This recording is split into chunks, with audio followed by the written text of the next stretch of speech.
Shalom. I'm going to give all praises to Yahweh, Bahasham, Yahweh Shai, Bahasham, Ha, Racha, Kodash, Ma'amath.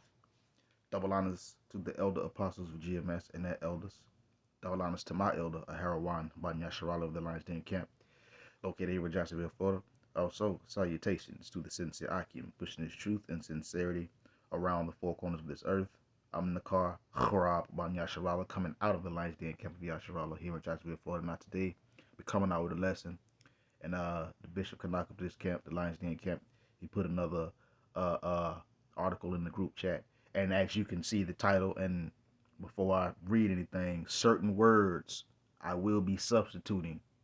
I won't say them because Esau and his tomfoolery, with his automated trigger word speech, editor, whatever. But anyways, but without further ado, it says, the Chinese lab, these Moabites have created a new pestilence that has a 100% mortality rate. 100% mortality rate.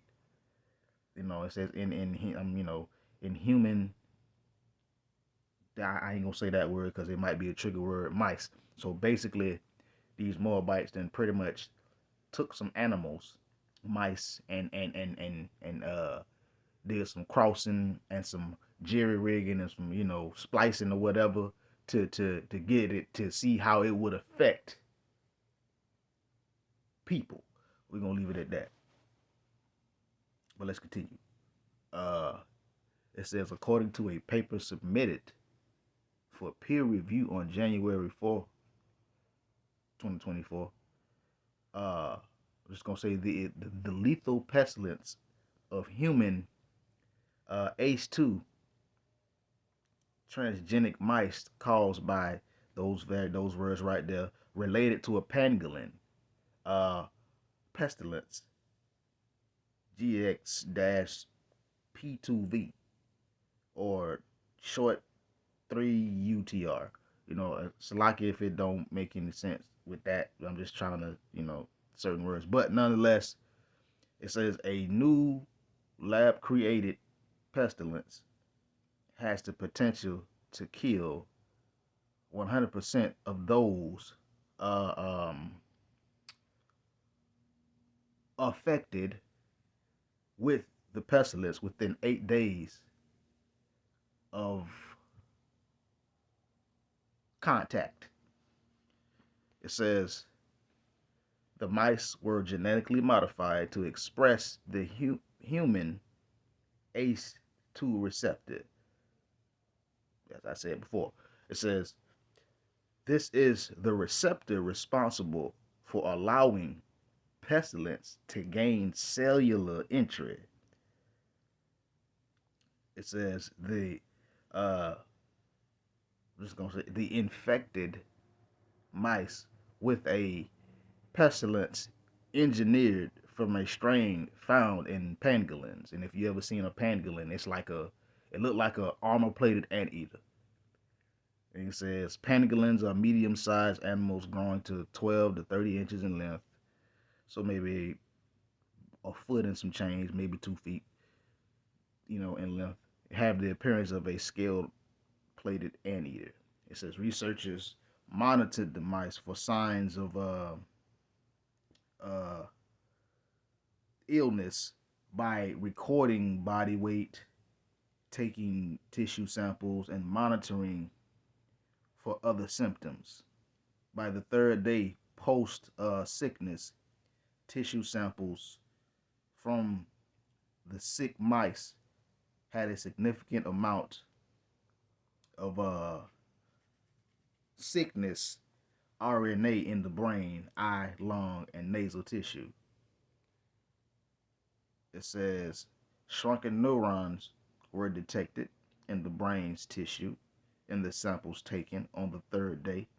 By day 6, the brain tissue samples contained exceptionally high sickness RNA loads. Uh, the sickness loads were high enough in the brain, Salakia, for researchers to suggest that just as the cause of death. researchers noted that the mice's body weight had decreased on the fifth day after the initial sickness uh, introduction. It says on day 6, the mice exhibited a 10% weight loss. 7 days afterward, the number of severity of symptoms increased to include piloerection, i.e., goosebumps, uh, a hunched posture, and sluggish movements. Huh, huh. Kind of sound like some Resident Evil sugar honey iced tea. It says researchers also noted that on this day, the eyes of the infected, Salaki, I didn't mean to say that, the sickened mice turned white. All sickened mice succumbed to the sickness by the 8th day and perished. Huh. I'm just gonna be honest with you. They around here playing around. I play Resident Evil. Though that's like Resident Evil is like one of the top zombie genres. And they effed around and created something and it leaked out. And it infected the whole town of it got everybody in the whole town of Raccoon City sick. And it turned them into the Walking Dead. And they around here playing with the same exact thing. And as you can see, this some Resident Evil shit right here. I'm just gonna be real with you. But nonetheless, let's get a few scriptures. This is Psalms chapter 2, verse 1. It says, why do the heathen rage and the people imagine a vain thing? And is these heathens raging right now? They're imagining a vain thing. This could be used in warfare. You know, it could be a pestilence that the Lord will allow to get out. Could allow, I should say. But nonetheless, you know, the Moabites, the Chinese, they Moabites, so they heathens. You know what I'm saying? A vast majority of them. But of course, you know, you got Israel among them. So, but nonetheless, it says, why do the heathen rage? And the people imagine a vain thing. So why are these heathens raging and imagining a vain thing? You know, this is just a vain imagination. But at the same time, the Lord could allow this to come to fruition. Because the Lord did say in these times, pestilence and everything of the sort will increase, and we will be made known to us. But nonetheless, it says, why do the heathen rage? These heathens are raging. And it's a question. Why are they raging? Why are they imagining a vain thing? Imagining a vain thinking. Because they really think that they're up next. They really think that, oh, it's their time now. It is not their time. But you got to be careful. But nonetheless, I'm pretty sure this was a hidden thing. But the brother could not. He be catching these articles. But nonetheless, and this is stuff they're not putting to the mainstream media or to the public. But let's continue. Let's go to Isaiah 29.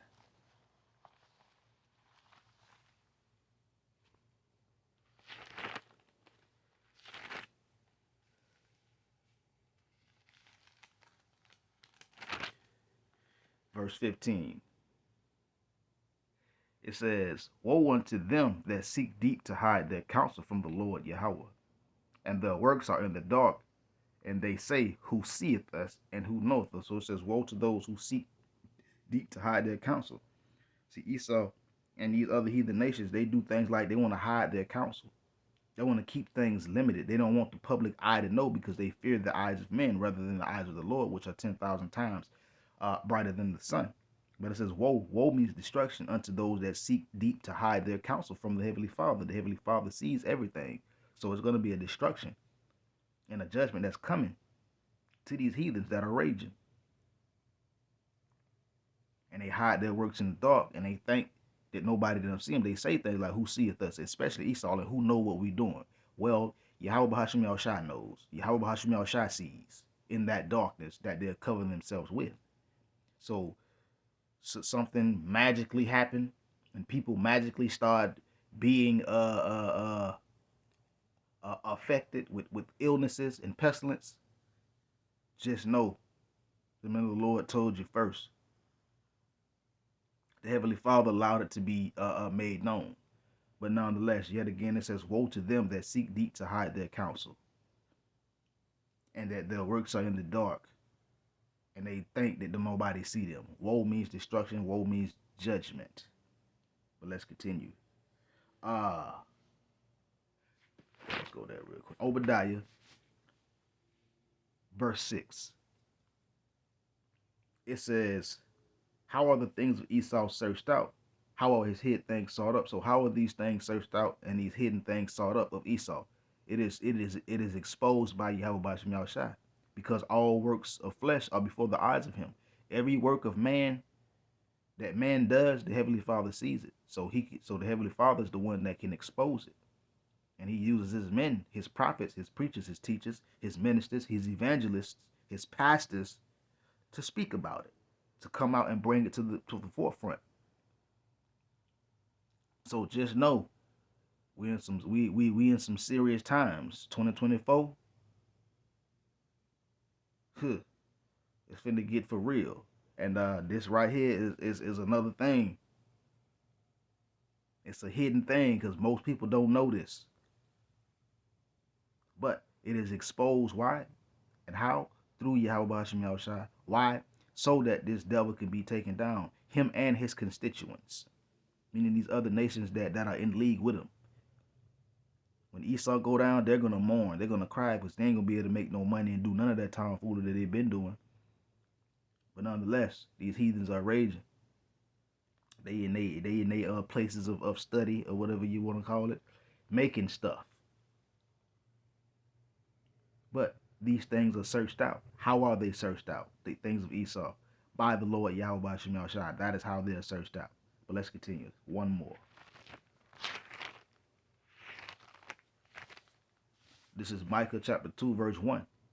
It says, woe to them that devise iniquity and work evil upon their beds. When the morning is light, they practice it because it is in the power of their hand. So woe again is destruction. Woe to them that devise iniquity. This is iniquity right here. And you could best believe the tabernacles or the border of wickedness has a hand in this. It says, woe to them that devise iniquity and work evil. This is an evil work, and this is, I don't know if it's a word, but I'm going to say iniquitous. You know what I'm saying? This is very, very wrong, what they're doing. And they did it for a reason. I'm, watching the words because, excuse my my French or my German, but Esau with the fuck assness clipping videos talking about medical misinformation, and there is no medical misinformation in the video. But nonetheless, Salakia, I had to say that way on purpose. But woe to them that devise iniquity and work evil upon their beds. Woe means destruction and judgment to those who work evil upon their beds. When the morning is light, when they wake up, they go to sleep with some evil tomfoolery and wake up and put it into motion. That's what it means by working evil upon their beds. When the morning is light, they practice it. Why? Because it is in the power of their hand. Right now, the earth has been given into the hands of the wicked. So the wicked has constituents, or wicked constituents. And these Moabites are heathens, and they ain't no better than these Edomites. It is what it is. But nonetheless, this was a quick lesson. But this is some Resident Evil Sugar Honey Iced Tea. Shalom.